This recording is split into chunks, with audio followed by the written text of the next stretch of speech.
안녕하세요. 영건쌤입니다. 이번 주제는 후배 선생님에게 하고 싶은 도움말입니다. 저는 세 가지를 부탁드립니다. 첫 번째는 무언가를 만드시라고 부탁드립니다.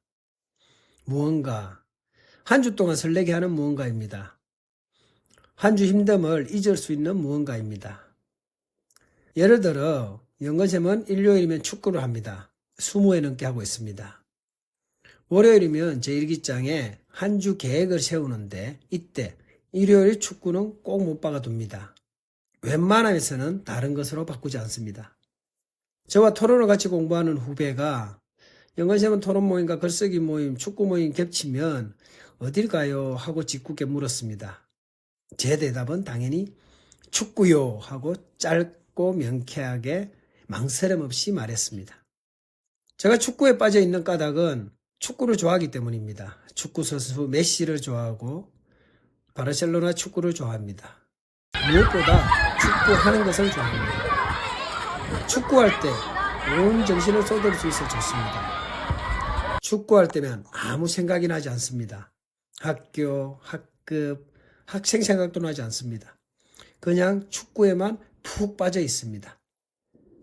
저와 같이 공부하는 분들도 풍물이며 뮤지컬, 야구 같은 것에 빠진 분들이 많습니다.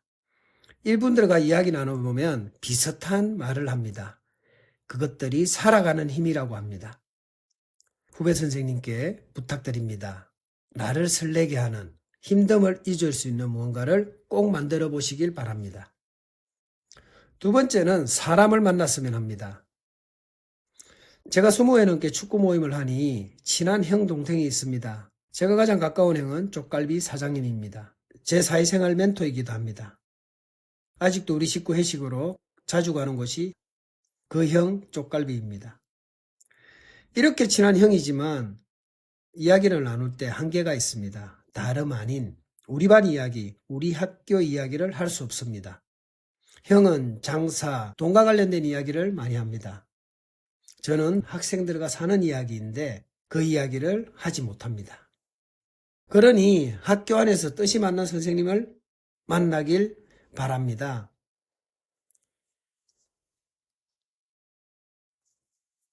뜻이 맞는 선생님을 학교 안에서 만난다면 그건 큰 행복이라 생각합니다. 행운이기도 하죠. 내가 만나고 싶다고 만날 수 있는 건 아니니까. 그런 분이 동학년이라면 힘들어도 살아갈 수 있을 것입니다.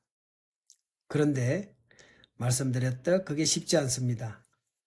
학교 안에서는 복불복입니다. 해마다 구성원들이 바뀌니까요. 새로운 사람들과 맞춰가려니 그것도 스트레스가 되곤 합니다. 이런 저에게 가장 큰 힘은 뜻을 같이 하는 공부 모임 선생님들입니다. 2004년부터 함께한 서울 경기 글쓰기 선생님들이 큰 힘입니다. 그리고 달마다 만나는 윤구백 선생님과 함께하는 공부 모임도 큰 힘입니다. 또 달에 2번 군포 토론 모임 선생님들을 만나고 있습니다. 이때 이야기를 조금 더 들려드리겠습니다. 2시간 공부 모임을 하는데 삶을 1시간 나눕니다. 그리고 토론 1시간 공부합니다. 이어 뒤풀이도 하죠. 뒤풀이를 2시간 남짓 합니다. 이 뒤풀이에서도 삶을 나눕니다. 공부 모임이지만 4분의 3이 삶이라 볼 수 있습니다. 그래서 해마다 20 가까운 회원들이 계속 모이고 있다고 생각합니다. 선생님께서도 이는 뜻맞는 분들과 만나는 모임이 있으면 좋겠습니다. 만일 이렇게 뜻맞는 분이 없다면 대학 동기라도 달에 2번 정도 꾸준히 만나면 좋겠습니다. 교실 이야기, 학생 이야기를 마음껏 나눌 수 있는 친구, 동기였으면 합니다. 세 번째는 작은 행복을 애써 찾아보셨으면 합니다. 선생님이 올 한 해를 돌아봤을 때 행복했던 것보다 힘든 일이 먼저 떠오른다면 애썼다는 말씀을 드리고 싶습니다. 행복했던 것이 생각났다면 그 기억을 오래오래 간직하길 바랍니다. 잊지 마시고요. 어쩜 우리는 행복을 바라지만 그 행복을 너무 크게 생각하고 있는 건 아닌가 하는 생각이 듭니다. 교사로서 큰 행복? 사실 잘 없는 것 같습니다. 그래서 저는 작은 행복을 찾으라고 말씀드리고 싶습니다. 저는 올해 체육전담으로 살고 있습니다. 며칠 전 6학년 학생이 자기 스마트폰을 뒤집어 보여줍니다. 클립으로 만들어준 하트를 자기 스마트폰 껍데기에 넣어뒀습니다. 또 한 학생은 빼빼로데이라며 자기가 직접 만든 과자를 줍니다.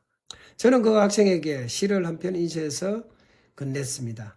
그 학생은 자기 책상에 붙여뒀다고 사진으로 보여줬습니다. 선생님, 저처럼 작은 행복을 찾아보셨으면 합니다. 주에 하나만 찾아도 한 해 동안 50개 남짓 작은 행복이 쌓일 겁니다. 그런데 작은 행복이 잘 안 보일 거예요. 처음에는 그게 잘 안 보였습니다. 버릇이 되지 않았기 때문에 잘 안 보일 겁니다. 애써 찾아야 보입니다. 특히 힘든 일이 있을 때는 더 잘 안 보입니다. 일부러 애써 찾아야지 하면 겨우 보일 겁니다. 그걸 잊지 않고 글과 사진으로 남겨두길 부탁드립니다. 저도 작은 행복이 보일 때면 잊지 않으려 글을 쓰거나 사진으로 찍어둡니다. 제가 후배 선생님에게 드리고 싶은 도움말은 나를 설레게 하는 힘듦을 잊게 하는 무언가를 만드시라. 학생 이야기, 교실 이야기를 할 수 있는 사람을 곁에 두시라. 작은 행복을 애써 찾아보시라. 이 세 가지였습니다. 이 세 가지가 선생님께서 행복한 교사로 살아가는데 도움이 되었으면 합니다. 고맙습니다.